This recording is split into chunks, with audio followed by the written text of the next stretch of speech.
अंतरराष्ट्रीय युवा विद्वान, जैन दर्शन में यूनिवर्सिटी टॉप व गोल्ड मेडलिस्ट, जैन सिद्धांत एवं न्याय विषयों को सरलता से समझाने वाले, यूएसए, इंग्लैंड, ऑस्ट्रेलिया आदि अनेक देशों में जैन धर्म की महती प्रभावना करने वाले, पंडित टोडरमल पुरस्कार, युवा विद्वत रत्न आदि अनेक पुरस्कारों से सम्मानित मूर्धन्य विद्वान डॉक्टर संजीव कुमार गोधा जयपुर द्वारा जानिए धर्म का मर्म।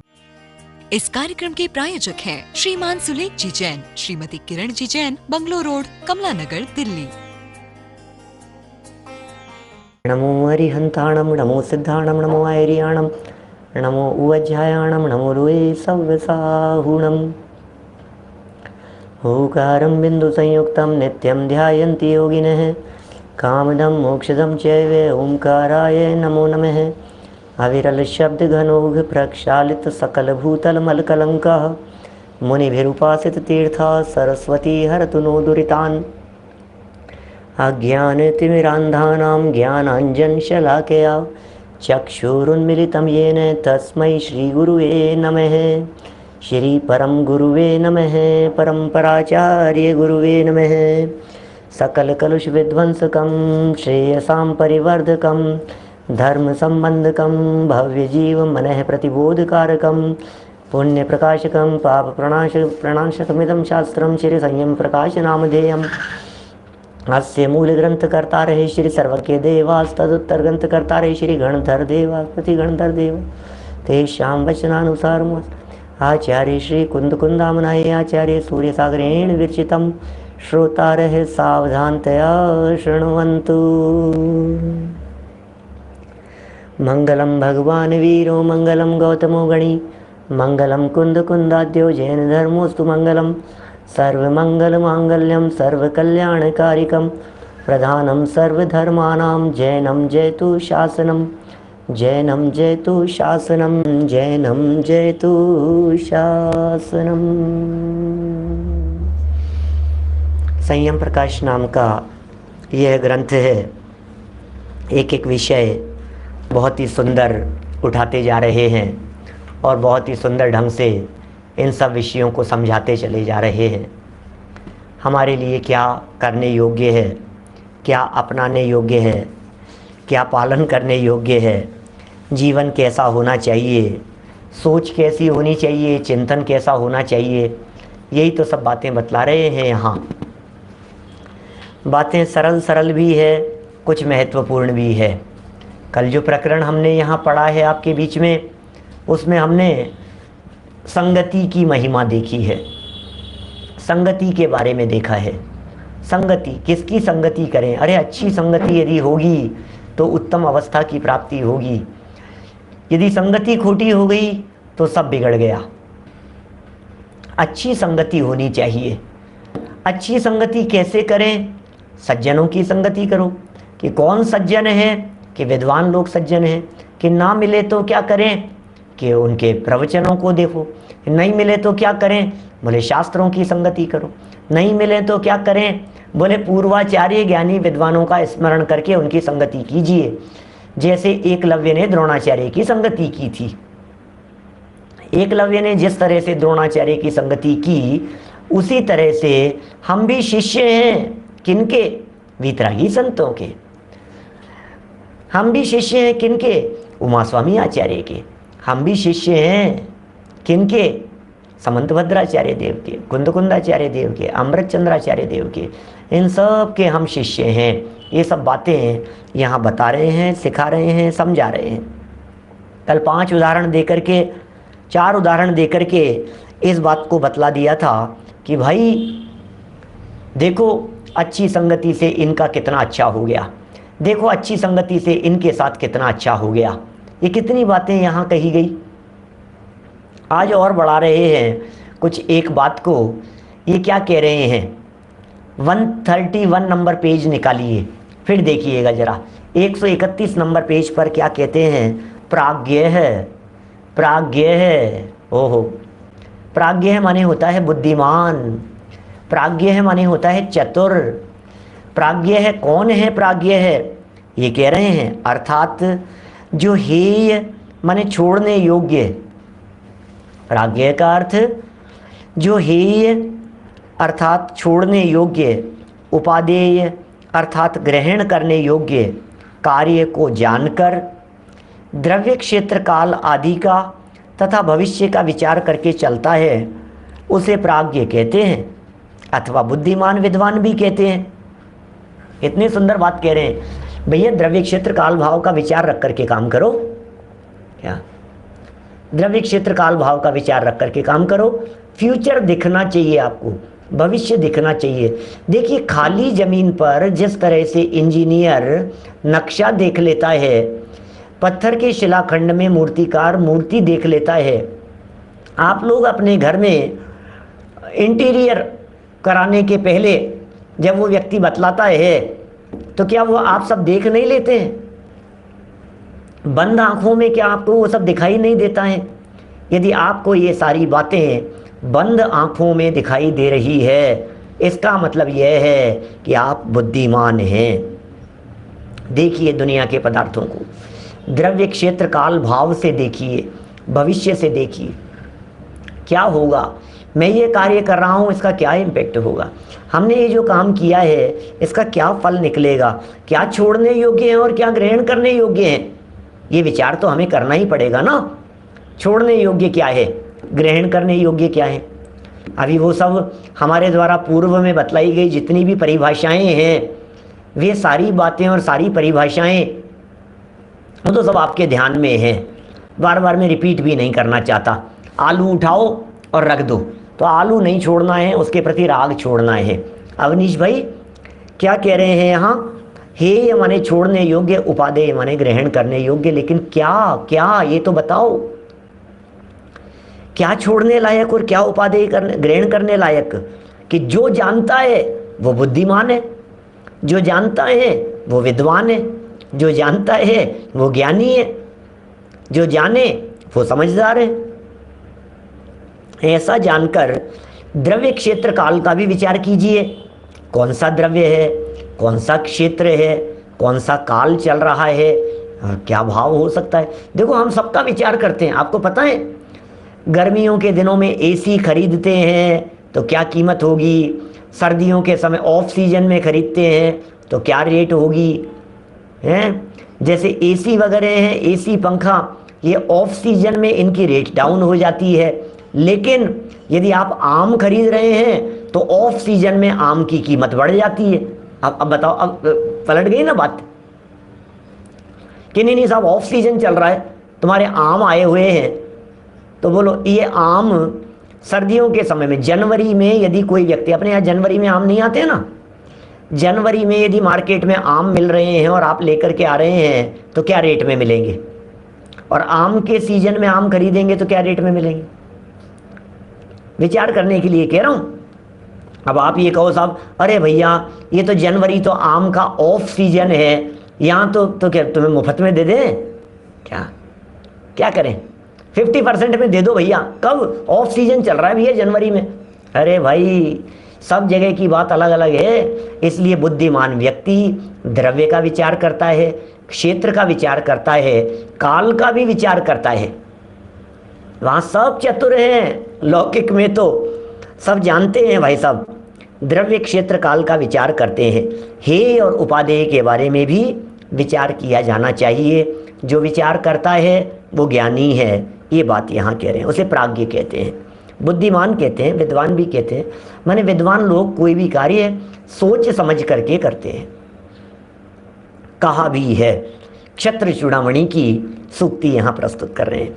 हेयोपादेय विज्ञानम नो चेद व्यर्थ श्रुतौ श्रम है। जिसने हेय माने छोड़ने योग्य, उपादेय माने ग्रहण करने योग्य वस्तु का ज्ञान आदि यदि उत्पन्न नहीं हुआ है तो शास्त्रों में परिश्रम करना व्यर्थ है। लो भाई साहब उमाकांत जी क्या बात कह दी है, ये खतरनाक बात कह दी है। बोले खूब पढ़ लिए प्रमोद जी भाई साहब, खूब ज्ञान प्राप्त कर लिया, खूब पढ़ लिए, खूब शास्त्र ज्ञान हो गया। ये कह रहे हैं तुम्हें जितना शास्त्र ज्ञान हुआ है तुमने उन सबको पढ़ करके हे उपादेय का ज्ञान किया या नहीं, हे उपादेय का विचार हुआ या नहीं, कि हे उपादेय का विचार तो नहीं हुआ। तो बोले हे उपादेय का विचार नहीं हुआ तुम्हें, तो हटाओ, तुम्हारी सारी पढ़ाई बेकार है। प्रैक्टिकल नॉलेज होनी चाहिए ना, प्रैक्टिकल नॉलेज नहीं है तो थ्योरी पढ़ करके क्या होगा। आप देखिए, एक व्यक्ति, एक बालक जिसने सीए कर लिया, सीए पास हो गए भाई साहब, सीए में अच्छी रैंक आ गई उसकी, लेकिन वो भी जब तक इंटर्नशिप नहीं करता है, मेडिकल में किसी ने टॉप किया है और बिल्कुल मेडिकल टॉप कर लिया उसने, उसके बावजूद भी जब तक किसी डॉक्टर के निर्देशन में साल 6 महीने इंटर्नशिप नहीं करता है, तब तक गवर्नमेंट भी उसे डिग्री नहीं देती, यूनिवर्सिटी उसे डिग्री नहीं देती है। उनका क्या कहना है डिग्री के लिए? बोले ये कहना है कि भैया तुमने थ्योरी तो पढ़ ली है, अब जरा प्रैक्टिकल करके देखो थोड़ा सा, तब जाके तुम्हारे को डिग्री मिलेगी। सीए की डिग्री तब मिलेगी तुम्हारे को, ये डॉक्टर की डिग्री कब मिलेगी तुम्हारे को? क्या यदि इंटर्नशिप नहीं होगी तो फिर बेकार है, फिर कुछ नहीं होगा। फिर इसका मतलब प्रैक्टिकल नॉलेज जरूरी है ना। इसी तरह से हमारे वीतरागी संत कहते हैं तुमने शास्त्र तो बहुत पढ़ लिए, अब हमें ये बतलाओ शास्त्र पढ़ने के बाद में आत्मा पढ़ा या नहीं? बोले वो तो नहीं पढ़ा। तो बोले थ्योरी पढ़ी है, इससे क्या होगा? क्या माने इस थ्योरी को पढ़ने से कुछ भी नहीं होगा। असली चीज है इस थ्योरी को पढ़ करके प्रैक्टिकल नॉलेज कितनी आई, प्रैक्टिकल लाइफ में उसका इंप्लीमेंट कितना हुआ, ये बतलाइए। यदि प्रैक्टिकल नहीं हुआ है, अपनी लाइफ में इंप्लीमेंट नहीं हुआ है, तो फिर तो किताबी ज्ञान है। और यदि किताबी ज्ञान की हम बात करें तो 11 अंग 9 पूर्व का पाठी भी हो जाता है किताबी ज्ञान को लेकर के, उससे कुछ होने जाने वाला नहीं है। खूब पढ़ लिया, खूब पढ़ लिया, देखो और बातें कह रहे हैं यहाँ, सारा परिश्रम व्यर्थ है, शास्त्रों में परिश्रम करना व्यर्थ है। लोग मतलब क्या क्या बात कह रहे हैं, कैसे कहे जाते हैं, क्षत्र चूड़ामणि की बातें हैं। शास्त्रों में परिश्रम व्यर्थ है। जो बुद्धि शास्त्र में लगी हुई है, उस बुद्धि को कह रहे हैं बोले बेकार है तुम्हारी ये सारी बुद्धि। किताबें लिख दी, टीकाएं लिख दी, व्याख्याएं कर दी हैं, खूब सुना दिए, खूब व्याख्यान कर दिए, जीवन में क्या है? बोले कुछ नहीं है। तो बोले बेकार है। अनुभव से आना चाहिए, अनुभव में आनी चाहिए वो बात। राकेश जी सर, अनुभव में आनी चाहिए वो बात। देखिए और भी कहा है, सत्यम तपो ज्ञान महिंसता च विद्वत् प्रणामम च सुशीलता च एतानि यो धारयते स विद्वान न केवलम यह पठते स विद्वान। सत्य, तप, दया, नम्रता, सज्जनता इत्यादि सद्गुणों को जो धारण करता है, यो धारयते स विद्वान, यो धारयते स विद्वान। वाह क्या कह रहे, यो धारयते, जो धारण करे, स विद्वान, वो विद्वान है। जो धारण करेगा वो विद्वान है। यो धरत्युत्तमे सुखे, ये क्या क्या गजब शब्द दे दिए। सत्य है कि आपके जीवन में, तप है कि आपके जीवन में, दया है कि आपके जीवन में, नम्रता और सज्जनता है कि आपके जीवन में। यदि नम्रता नहीं है, यदि सज्जनता नहीं है, यदि सरलता नहीं है, यदि तप नहीं है, यदि संयम नहीं है, इन सद्गुणों को जिसने धारण नहीं कर रखा है, तो ये कह रहे हैं उसे कौन विद्वान कहे भाई साहब। जो धारण करता है उसे प्राज्ञ एवं विद्वान कहते हैं। जो इनको धारण करता है उसे प्राज्ञ कहते हैं, बुद्धिमान कहते हैं, उसे विद्वान कहते हैं। और अगला वाक्य कितना खतरनाक है उल्लास भाई, बताओ। जो केवल पढ़ लेता है वह विद्वान नहीं है। लो, जो केवल पढ़ लेता है वह विद्वान नहीं है। इसका मतलब पोथी पढ़ पढ़ बावरा पंडित भयान कोए। क्या? पोथी पढ़ पढ़ बावरा पंडित भयान कोए, और 2.5 आखर आत्म के पढ़े सो पंडित होए। क्या? कबीरदास जी की पंक्तियां हैं, उन्होंने 2.5 आखर प्रेम के लिखा है। क्या? उन्होंने 2.5 आखर प्रेम के 2.5 अक्षर, प्रे 1.5 है और मैं 1 है, तो 2.5 अक्षर है प्रेम में। ऐसे ही हम कहते हैं 2.5 अक्षर प्रेम के नहीं, 2.5 अक्षर आत्म के पढ़ो। आत्म में भी 2.5 अक्षर है, आ, आधा त और म।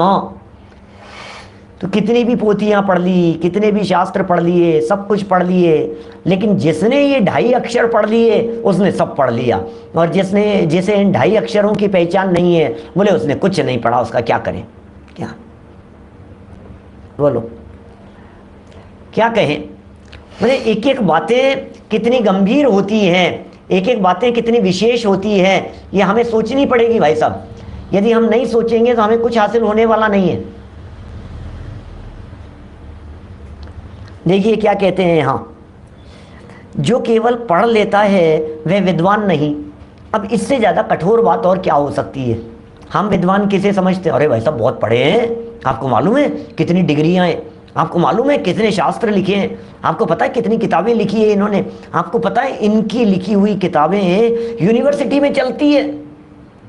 अच्छा, अरे भाई सब बहुत विद्वान है, एमए है, पीएचडी है, ये है, दुनिया भर की डिग्रियां हैं, बीएड हैं, डिग्रियां हैं बहुत सारी। भाई साहब क्या कह रहे हैं? पोथी पढ़ पढ़ जग मुआ, पंडित भया न कोई, और 2.5 आखर आत्म के ये महत्वपूर्ण बात है, आत्मा के। बोले सब पढ़ लिया, तो तुमने दुनिया पढ़ी, अरे आत्मा को पढ़ा मैंने सब कुछ पढ़ लिया।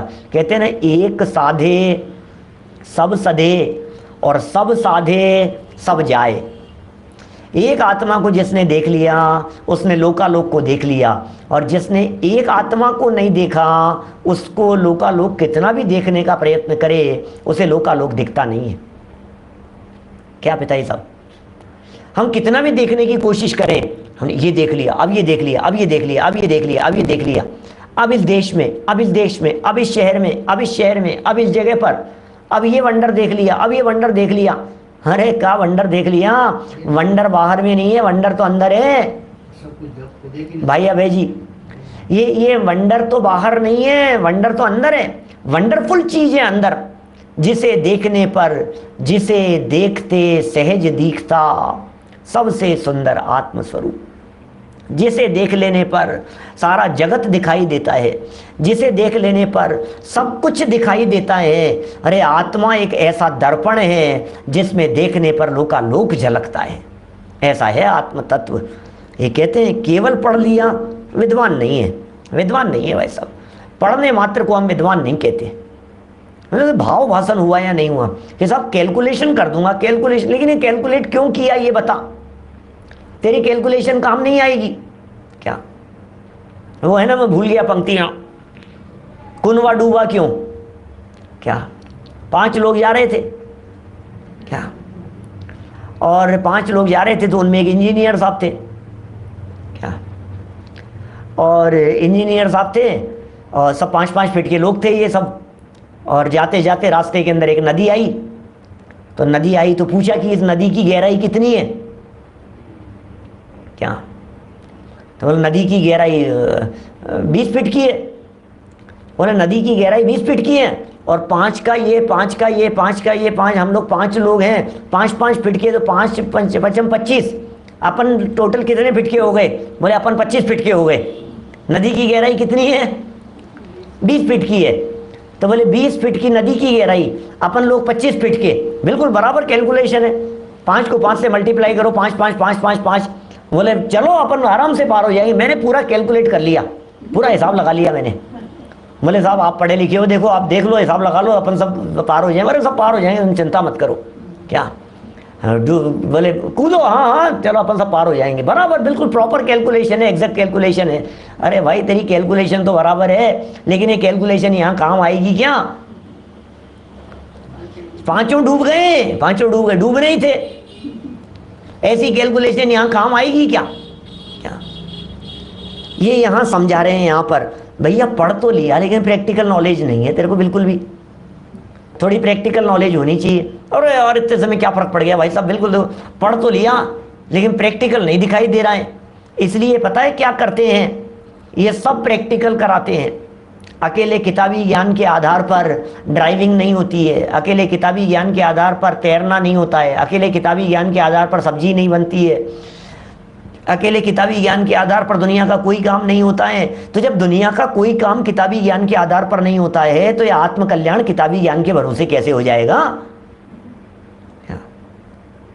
कोई काम तो बतलाओ हमारे को जो किताबी काम से हो जाता, ज्ञान से हो जाता हो।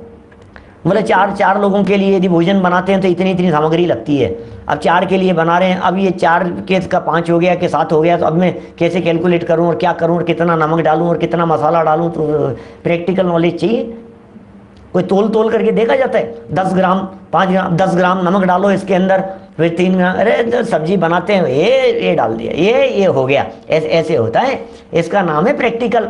सारे दुनिया भर में प्रैक्टिकल काम आता है, थ्योरी काम नहीं आती है। तो यहाँ क्या कह रहे हैं, ये केवल पढ़ लेता है, वह विद्वान नहीं है। तो फिर साहब क्या पढ़ना है आप बता दो। फिर पढ़ने की बात आ गई। अरे भाई जितना पढ़ा है उसके साथ में सत्य, तप, संयम, दया, नम्रता, सज्जनता, ये सब गुण है या नहीं है? क्या ये सारे गुण है या नहीं है? सज्जनता भी चाहिए, नम्रता भी चाहिए, दया भी चाहिए, और तप और सत्य भी चाहिए। 5 तो बातें कही है, और जिनमें ये कुछ भी नहीं है, ये सब जीरो है।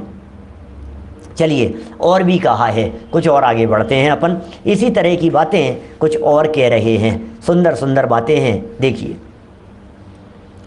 गुणवद गुणवद्वा कुर्वता कार्यमादौ परिणतिरवधार्या यत्नतः पंडितेन अतिरवस्कृतानां कर्मणामा विपत्ते भरवती हृदय दाही शल्य तुल्यो विपाक है।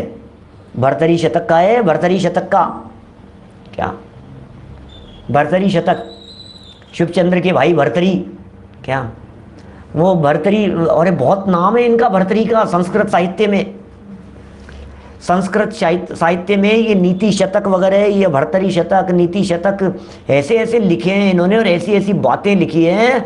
सारे दुनिया के संस्कृत के विद्वान, पंडे लोग, जैन विद्वान तो थे ही, और सारे हिंदू लोग, हिंदू संस्कृत के पंडे लोग, ये सब के सब इन सारे शास्त्रों का लोहा मानते हैं कि क्या बातें लिखी है। 3 शतक लिखे हैं इन्होंने। क्या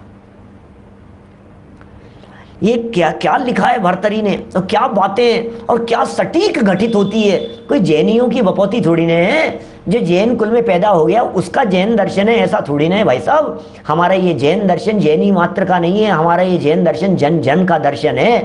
क्या नीति शतक है, श्रृंगार शतक है, वैराग्य शतक है, क्या ये सब शतक लिखे हैं। भर्तरी शतक भी है, इसका भर्तरी शतक के नाम से भी पुकारा जाता है उसे, ऐसा। तो बड़े बड़े गजब गजब की बातें हैं, एक एक बातें ऐसी है। अपन तो क्षत्र चूड़ामणि नीतियों को पढ़ करके कितने अभिभूत हो गए हैं। मैं सच में, मेरे को भी बहुत प्रिय ग्रंथ लगता है। हमारे सब लोग कहते रहते हैं अरे गजब का ग्रंथ था भाई साहब, गजब का ग्रंथ था क्षत्र चूड़ामणि। हमें भी ऐसा लगता है, गजबी का ग्रंथ है क्षत्र चूड़ामणि। तो क्षत्र चूड़ामणि क्यों गजब का है कि नीतियां बड़ी गजब गजब की है, प्रैक्टिकल नॉलेज देते हैं, आर्ट ऑफ लिविंग सिखाते हैं। तो आप सोचिए जिसमें बीच बीच में नीतियां हैं वो इतना गजब का है। जो नीति के ऊपर ही लिखा गया है वो कैसा होगा। अब यहां नीति बतला रहे हैं, जरा देखिए। गुण युक्त अच्छा, अवगुण युक्त बुरा। ये कार्य करने से प्रथम विद्वान मनुष्य उसके फल एवं परिणाम का अवश्य विचार कर लेना चाहिए। क्या बात कह रहे हैं? गजब हो गया, कितनी सुंदर बात कही है। बिना विचारे जो करे सो पीछे पछताए, काम बिगाड़े आपनो जग में होत हंसाए। क्या बिना विचारे जो करे, क्या बिना विचारे, बिना विचार किए हुए जो करेगा सारा जगत हंसेगा उसे देख देख करके। ये क्या कर रहा है, ये क्या कर रहा है, विचार तो कर। अरे नहीं मैंने विचार तो किया, मैंने बहुत विचार किया, बहुत विचार किया। तो मुल्ला नसीरुद्दीन जैसा विचार मत करना। अपनी गर्दन फंसा दी थी उसने 2 महीने विचार करने के बावजूद भी।